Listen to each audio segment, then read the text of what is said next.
Narcan is super easy to administer. Up the nostril and press the plunger. That's all you do. We'll talk about recognizing overdose.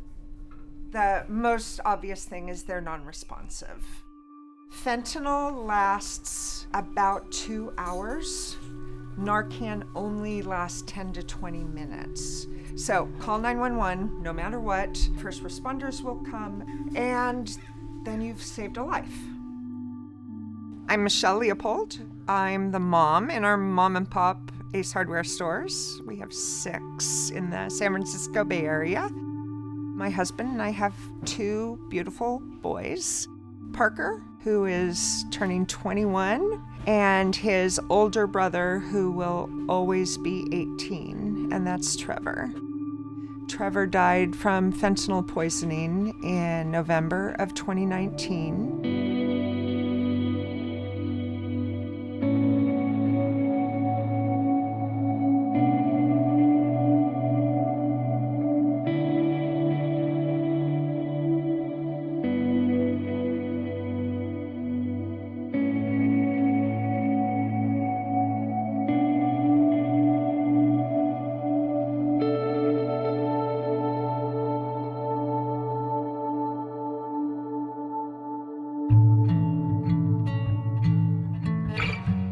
Any item in a teenager's bedroom that is electronic that has batteries, the batteries can be removed, the drugs can be stashed in them.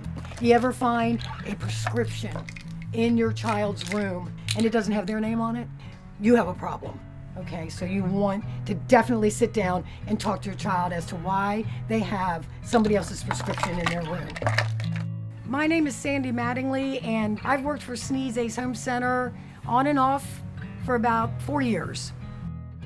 First time I came to Sneed's for employment, I was a single mom. I was working a full-time job and I needed the additional income. Sneed's took me in like a family member from day one. Sign something? Hi! Oh my God! Sandy is somebody that you would follow anywhere because she's passionate, she's got a heart of gold, and she's got a love for everybody. Ball of energy. Yes, and so when tragedy hit her, you kind of would think maybe it would change, but it didn't. I am a mom that lost her son to a drug overdose. Chase was only 21 years old. He unfortunately made a horrible, misled choice. His cause of death was fentanyl intoxication, and I had no idea what fentanyl was. We were dealing with a lot of stigma, a lot of shame, and a lot of denial. I was one of those moms that never would expect something like this would happen. Stigma is hard because a parent is responsible for their kids. Oftentimes I say, I thought I'd be teaching my kids about the world, but instead I'm teaching the world about my son. My son and I always had a great relationship, and we always ended every single conversation with "I love you." He was very curious growing up. He loved nature.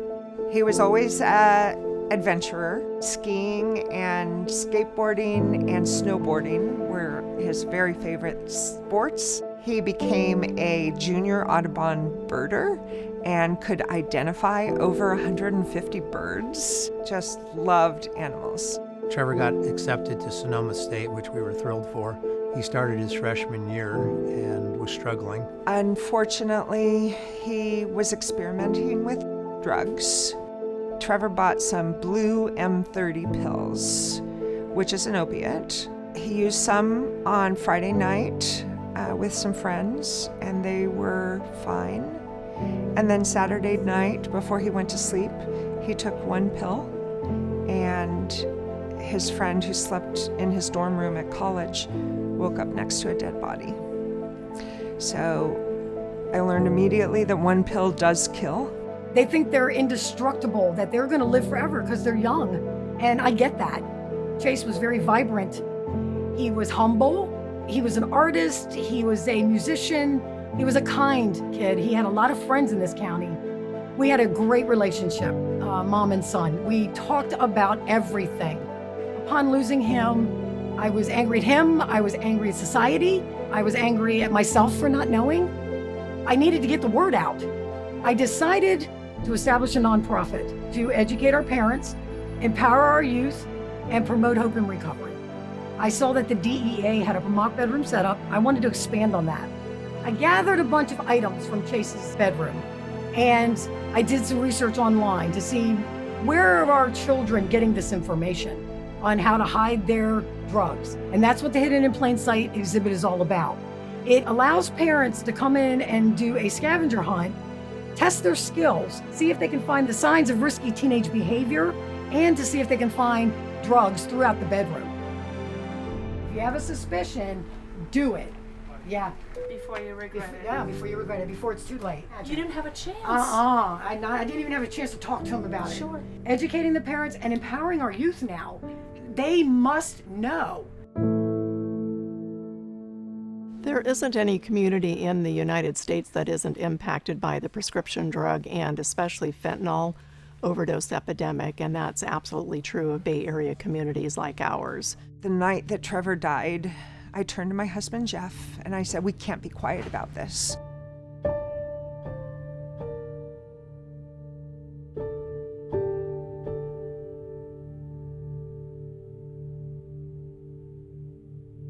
We have lost more folks from overdose deaths than all wars combined. It's true. It started with the oxycodone, those pills that were being pushed out there. When you couldn't afford your pills anymore, you stepped over to heroin. Then fentanyl came in. Most people don't know that fentanyl really came about as a patch. It's a pain-relieving patch. It's meant to microdosage if you're stage 4 cancer, terminally ill. The addiction world found years ago that if you freeze the patch, chip off the material, chop it up into your load, it'll give you a different kind of high. Then the cartels and the different drug dealing organizations realized, ooh, this is a hit. So much of the drugs being taken off the streets are Adderall laced with fentanyl, Xanax laced with fentanyl, cocaine and heroin, all with fentanyl out there. All it takes is a couple of micrograms of fentanyl in anything that you consume that can kill you. These pills are counterfeit in the way they're made. It's like marble fudge ice cream. You can have one pill that has a 0, you have another pill that has a 10. You don't know what you have in your hand. Fentanyl is killing a whole generation of people, 109,000 people in 2022. This is equivalent to one jumbo jet crashing every single day from fentanyl deaths. We need to do more about it.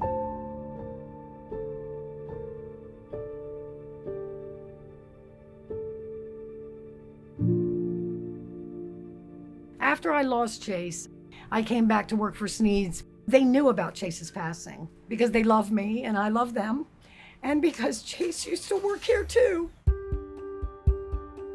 We view all our staff members as family, so when something like that happens, it hurts. They got involved with me in the mission because that's all I talked about. August 31st is International Overdose Awareness Day, and it's really cool to see the towns and houses lit up to draw that awareness.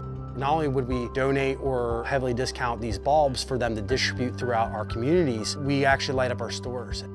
We have 3 kids of our own, and we have to have that uncomfortable conversation at a younger age now with the world we're in. They've been a wonderful support, and there I am, sitting in their parking lot to encourage parents to come in so that we can educate them on substance misuse.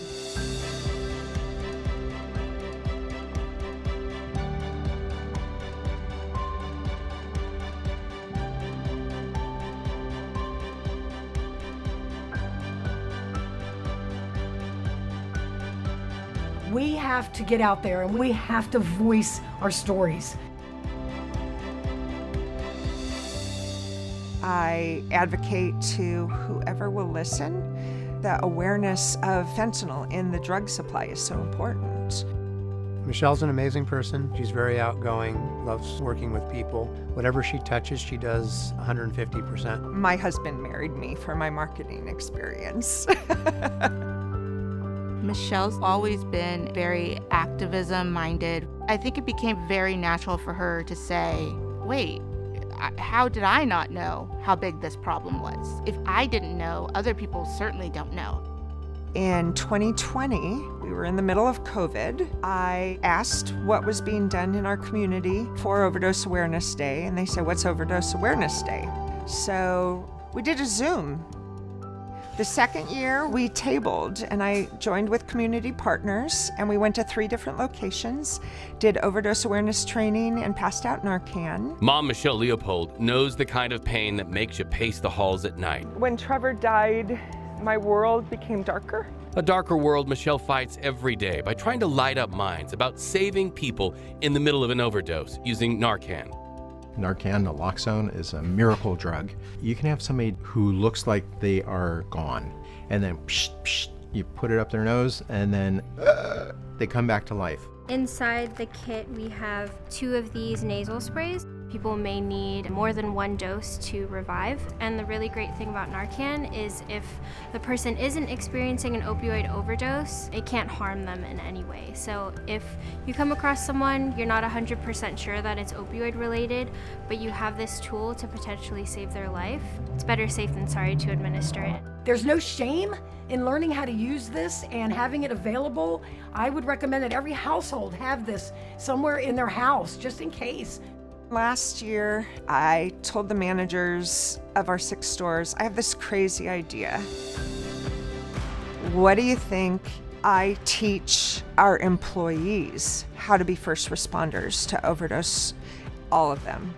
Yes, let's do this immediately. And I reached out to community partners and I said, would you be willing to provide Narcan for training of our employees and our customers? And they were over the moon. They said, a hardware store doing Narcan training? The outpouring from the stores and the support around it has been huge. I think it's because everyone in some way, shape, or form is impacted by drugs and mental health issues within this country. It's really important for ACE and really other businesses and communities to have Narcan on hand, because the reality is that overdoses happen in public places. Employees can be the lifesaver of the person that comes into the store. Plus, you're setting a great example.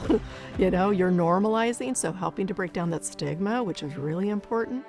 I often joke about being an Ace Hardware store owner, that when somebody buys a fire extinguisher, I don't say, they have an arsonist living at their house. Oh my God, look at them. They have an arsonist. They need a fire extinguisher.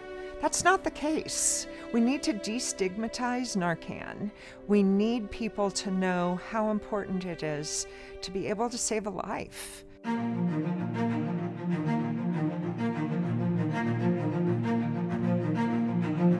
I want to welcome all of you to the 4th annual This Is Me Color Run Blast.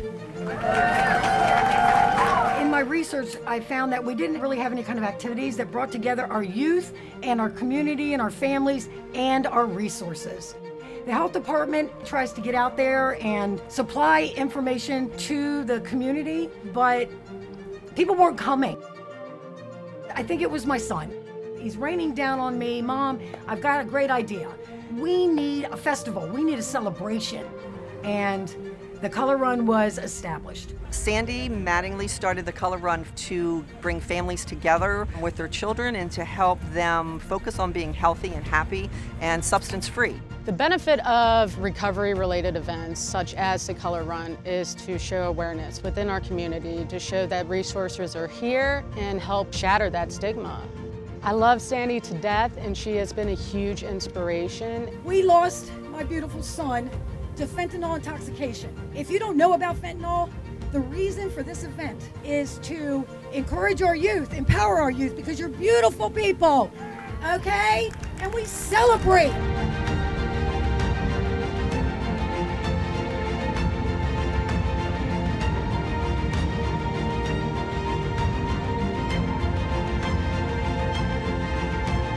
It is just a giant, colorful celebration of happy, healthy, and substance-free spirit. I love it, and Are you substance-free?